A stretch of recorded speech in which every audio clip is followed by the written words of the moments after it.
Hello everyone. Today we will continue a new lesson and the name of the lesson is The Ball Poem and which is written by John Berryman. So first of all we will get a brief description about John Berryman. John Berryman was an American poet and scholar. जो John Berryman है वो एक American poet और scholar थे. He was especially known for his dream songs and which has a sequence of 385 poems.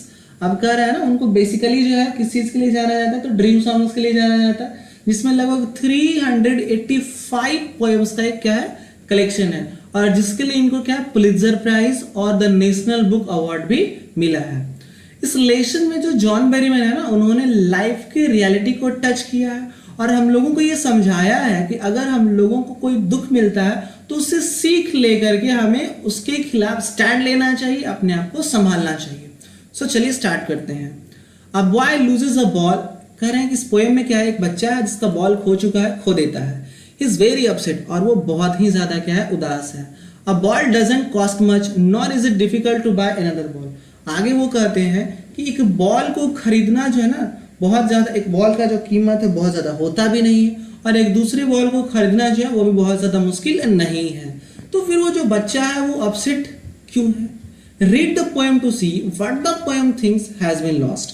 अब कह रहे इस पोएम को पढ़िए और पता कीजिए कि जो पोएट है वो क्या सोचते हैं कि खो गया है। And what the boy has to learn, और वो जो बच्चा है ना उस खोने के एक्सपीरियंस से क्या सीखता है, इस चीज को हम लोग को सीखना है, समझना है इस पोएम से। What is the boy now who has lost his ball? What is he to do? I saw it go. Merely bouncing down the street and then merely over there it is in the water. अब आगे जो है जो John Berryman है वो पूछ रहे हैं अपने आप से, अपने आप को कि what is the boy now, कि वो जो बच्चा है ना वो क्या होगा उसका, वो जो बच्चा है उसका क्या होगा, उसका क्या होगा उस बच्चे का जिसने अपने बॉल को क्या किया है, खो दिया है। इसको ऐसा समझिए कि बचपन में आपके पास भी कुछ ना कुछ ऐसा जरूर होगा जिससे आप काफी ज्यादा अटैच्ड थे, काफी ज्यादा लगाव था। जैसे अगर आपकी कोई छोटी सी सिस्टर होगी तो उसको ना डॉल बहुत पसंद है और आपने बाय मिस्टेक से उसका डॉल लेकर के तोड़ दिया होगा, तो फिर जो उसके रोने का जो सीन होता है ना वो आप समझ सकते हो कि कैसा होता है। या आपका कोई छोटा सा कार होगा या कोई भी एक टॉय होगा या बुक होगा या पेन होगा या पेंसिल होगा और आपको जो है ना उस चीज को लेकर के आपके भाई बहनों ने खो दिया होगा या आपसे खो गया होगा, तो आपको कैसा फील हुआ होगा फर्स्ट टाइम। आप शायद भूल चुके होंगे उस एक्सपीरियंस को कि धीरे धीरे आप लोगों को और हम लोगों को ये आदत बन चुकी है खोने की और अपने आप को स्टैंड लेने की। लेकिन ये जो बच्चा है इसके साथ पहली बार ऐसा हुआ है कि इसने किसी चीज को खोया है और इसलिए जो राइटर है उसके रिएक्शन को देखना चाहते हैं कि वो बच्चा रिएक्ट कैसे करता है। इसलिए वो पूछ रहे हैं कि अब वो उस बच्चे का क्या होगा जिसने बॉल खोया है। What is he to do, अब वो क्या करेगा। I saw it go, उन्होंने जो है ना उस बॉल को जाते हुए देखा है। Merely bouncing down the street and then merely over there it is in the water, उन्होंने देखा है कि वो जो बॉल है ना बड़े ही चीयरफुली वे से वो बाउंस करते करते गली से होते हुए कहाँ चला गया, पानी में चला गया। द वाटर मतलब पानी में चला गया, बहुत बड़ा एरिया होगा उसको द वाटर कहा जाए, उस पानी में चला गया। अब इसको ऐसे समझना चाहिए कि ये मेरली बाउंसिंग कैसे हो सकता है, ये तो बॉल है, वो खुश होकर के क्यों जा रहा है। तो राइटर ऐसा इसलिए कह रहे हैं क्योंकि जो बॉल है एक नॉन लिविंग थिंग है और नॉन लिविंग थिंग को सेपरेट होने का गम या सुख या दुख थोड़ी ना पता होता है। इसलिए जो है वो राइटर क्या कर रहे हैं कि ये जो बॉल है ना वो बहुत ही चीयरफुली तरीके से वो क्या करते चला गया, उछलते कूदते कहां चला गया, वो पानी में चला गया। ओके चलिए नेक्स्ट बढ़ते हैं। No use to say, oh there are other balls. An ultimate shaking grief fixes the boy as he stands rigid, trembling, staring down, as all his young days into the harbor where his ball went. I would not intrude on him a dime. Another ball is worthless. Nor his senses first responsibility. And ultimate seeking grief कहने का मतलब क्या होता है कि जितना ज्यादा दुख हो सकता है उतना ज्यादा दुख। तो आगे जो है वो जॉन बेरीमैन कहते हैं कि नो यूज टू से oh there are other balls. वो कहते हैं कि ये कहने का कोई फायदा नहीं है क्योंकि उसके पास और दूसरे बॉल भी हैं। नो यूज टू से oh there are other balls, कि ऐसा कहने का कोई फायदा नहीं है कि और दूसरे बॉल हैं। And ultimate seeking grief fixes the boy, मतलब जो बच्चा है ना वो बॉल खोने की वजह से बहुत ही ज्यादा दुखी है, बहुत बहुत बहुत ज्यादा सैड है। इतना ज्यादा वो सैड हो चुका है ना कि वो फिक्स हो चुका है। ट्रेम्बलिंग मतलब क्या होता है ना कि मतलब भय से कांपना, तो यहाँ से तो भय से कांपने का आने का मतलब क्या है, वो क्या है ना अपने डर से वो कांप रहा है। वो जो उसके मन में उदासी छाई हुई है ना, उसके अंदर इतना ग्रीफ भर चुका है, उसके वजह से वो कांप रहा है। Staring down all his young days into the harbour where his ball went, और वो क्या कर रहा है ना, उस हार्बर को देख रहा है, उस स्ट्रीट को देख रहा है जहां से उसका बॉल क्या हो गया है कि गुजरते हुए कहां चला गया, हार्बर में चला गया। हार्बर मतलब नदी में चला गया, बहुत बड़ा पानी के एरिया में चला गया, बंदरगाह भी होता है, मतलब उस पानी में चला गया है। अब ऐसा वो राइटर क्यों कह रहे हैं कि दूसरा बॉल जो है उसके लिए कोई फायदा नहीं, ऐसा कहने कि और बहुत सारे बॉल हैं, तुम क्या चिंता मत करो, दूसरा बॉल ला के दे देंगे, ऐसा कहना कोई फायदा में नहीं है क्योंकि ये सारी कोई बेनिफिट नहीं। ऐसा राइटर क्यों कह रहे हैं, क्योंकि जो बच्चा है ना वो बहुत ही ज्यादा दुखी है। इसलिए दुखी है क्योंकि उसको क्या लग रहा है ना कि that all his young days into the harbour where his ball went, उसको लग रहा है कि उस बॉल के साथ साथ उसका जो बचपन है वो भी उस हार्बर में चला गया है। उसको ऐसा लग रहा है, क्या लग रहा है कि वो बॉल तो पानी में चला ही गया है, उससे दूर चला ही गया, उसका बचपन भी उससे दूर चला गया। और राइटर इसलिए ऐसा कहते हैं कि दूसरे बॉल का अब कोई भी यूज नहीं है। क्यों? क्योंकि राइटर कोई और बॉल ला करके दे सकते हैं, लेकिन उस बॉल के साथ जो जुड़ी हुई फीलिंग्स हैं, जो इमोशंस है, वो सिर्फ और सिर्फ उसी बॉल से जुड़ा हो सकता था, वो और किसी बॉल से नहीं हो सकता था।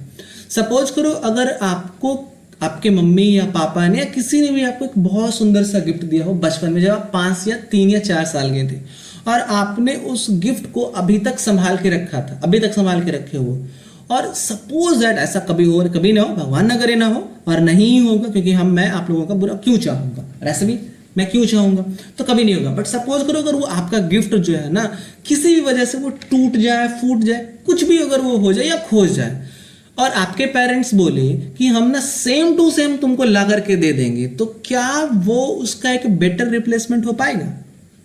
I don't think so. ऐसा इसलिए क्योंकि आपका जो था ना उस वस्तु के साथ पिछले 10 साल का लगाव जुड़ा हुआ होगा, 9 साल का, 5 साल का लगाव जुड़ा हुआ होगा, तो क्या वो 5 साल की जो मेमोरी है वो तो उस वस्तु के साथ चला गया ना, जो उसकी यादें थी, जो उसके साथ जितने भी हैप्पीनेस था, सब कुछ वो चला गया।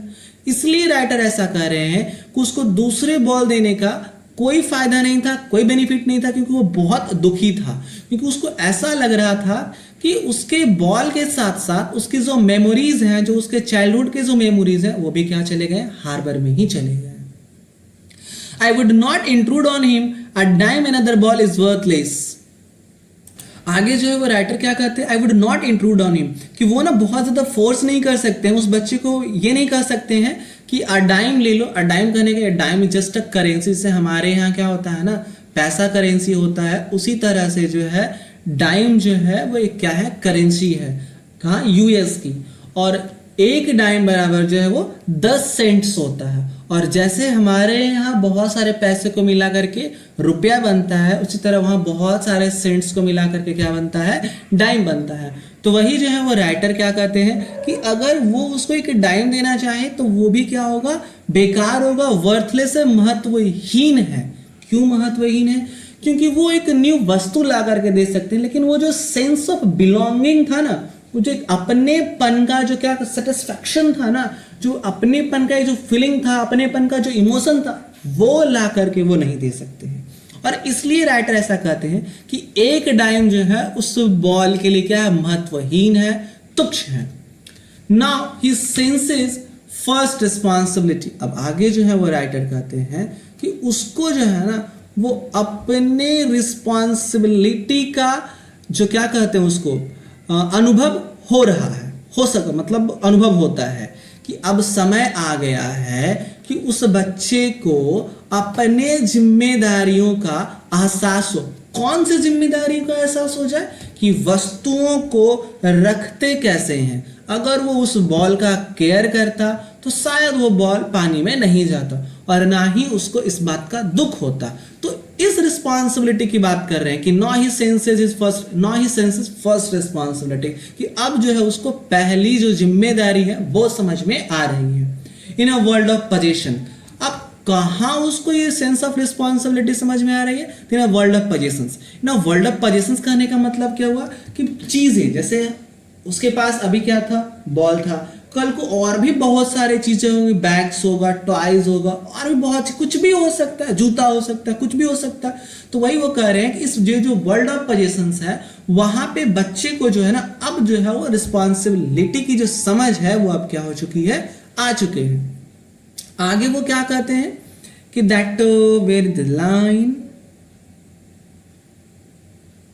People will take balls will be lost always little boy. आगे जो है वो उस बच्चे के लिए कहते हैं कि जो लोग हैं ना वो बॉल को क्या करेंगे, ले लेंगे, और जो बॉल है वो डेफिनेटली खोएगा ही। इसलिए जो तुम है ना वो ज्यादा जो क्या कहते हैं परेशान होना, डिस्परेट हो रहे हो, जो सैड हो रहे हो, वो मत हो। And no one buys a ball back. और आगे वो फिर क्या कहते हैं कि कोई भी जो है ना, लोग क्या करेंगे, बॉल ले तो लेंगे, मतलब छीन लेंगे, किसी भी तरीके से ले तो लेंगे, लेकिन वो, और जो बॉल है वो लॉस्ट भी होगा, लेकिन no one buys a ball back, लेकिन कोई भी जो है ना उस बॉल को वापस लाके नहीं दे सकता है, क्योंकि एक वस्तु से जो लोगों का फीलिंग और इमोशन जुड़ जाता है ना, तो फिर वो उससे अलग नहीं हो पाता है। हम लोग कोई और चीज ला करके दे सकते हैं, बट वो इमोशन, वो फीलिंग, वो सेटिस्फेक्शन, ये तीन चीजें कोई ला के नहीं दे सकता है। अगर एक बार वो किसी से जुड़ गया तो सिर्फ उसी वस्तु से सेटिस्फेक्शन मिल सकता है जो ओरिजिनल वाला था, जो ऑथेंटिकेट वाला था, जिसको हम लोगों ने वर्षों से संभाल के रखा था। कोई और वस्तु से वो चीज नहीं मिल सकता है। Money is external. And what do mean by money is external? कि मनी जो है ना वो तो बाहरी चीजों को खरीद सकते हैं। आंतरिक इमोशन जो है, अंदर का जो इमोशन है, जो फीलिंग है, जो सेटिस्फेक्शन है, वो थोड़ी ना पैसे से मिलता है। तो मनी इज एक्सटर्नल, मतलब जो मनी से हम लोग बॉल खरीद सकते हैं, लेकिन बॉल के साथ जो मेमोरीज जुड़ा है वो नहीं खरीद सकते हैं। He is learning well behind his desperate eyes. The epistemology, where is the word? The epistemology of laws, how to stand up, knowing what every man must one day know and must know many days how to stand up. आगे जो वो क्या कहते हैं कि money क्या है, external है, और वो इस बात को अब क्या कर रहा है, सीख रहा है कि मनी जो एक्सटर्नल है, इसलिए चीजों को क्या करो, संभाल के रखो, अपने जिम्मेदारियों को एहसास में रखो, एहसास करो।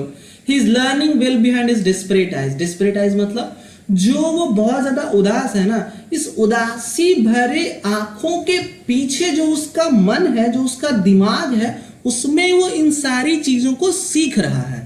क्या सीख रहा है?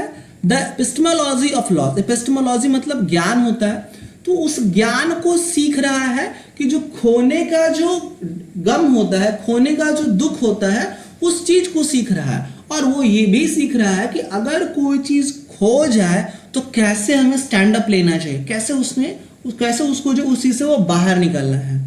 Knowing what every man must one day know. आगे जो है जॉन बेरीमैन कहते हैं कि ये जो एपिस्टेमोलॉजी ऑफ लॉस है वो हर व्यक्ति सीखता है एक ना एक दिन। And must know many days how to stand up. और बहुत सारे जो है ना वो बहुत दिनों से मतलब बहुत पहले से जानते हैं कि कैसे स्टैंड अप होना है। यहाँ पे क्या था, knowing what every man must one day know, कि ये जो फीलिंग है ना, ये जो रिस्पॉन्सिबिलिटी है ना, ये जो खोने का जो डर है ना, ये जो खोने का जो गम है, वो हर व्यक्ति एक ना एक बार फील करता है, एक ना एक दिन उसको फील करना है। और बहुत सारे लोग तो इसको बहुत पहले फील कर चुके हैं और उन्होंने अपने आप को इतना ज्यादा बोल्ड बना लिया है कि अगर कोई चीज खो जाए तो अपने आप को कैसे संभाल के रखना है, और नहीं तो फिर अपने जिम्मेदारियों को एहसास में रखिए कि कोई भी चीज अगर आपके पास है तो उसको आप सही सलामत रखो।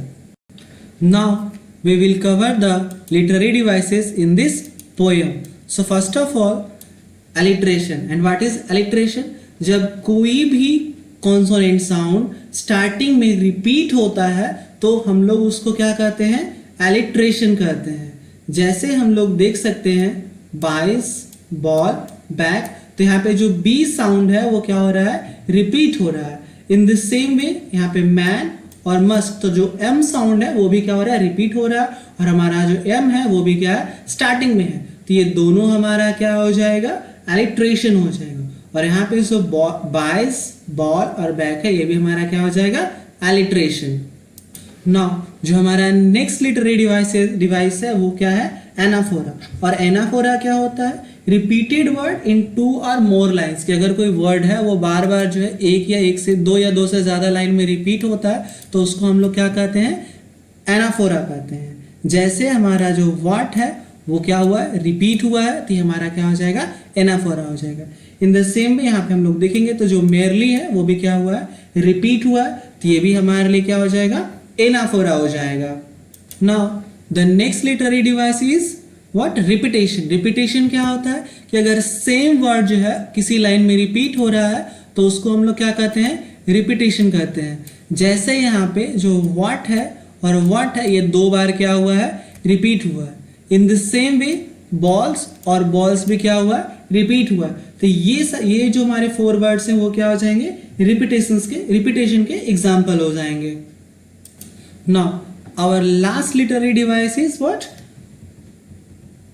assonance. And what is assonance? The use of repeated use of vowel sound.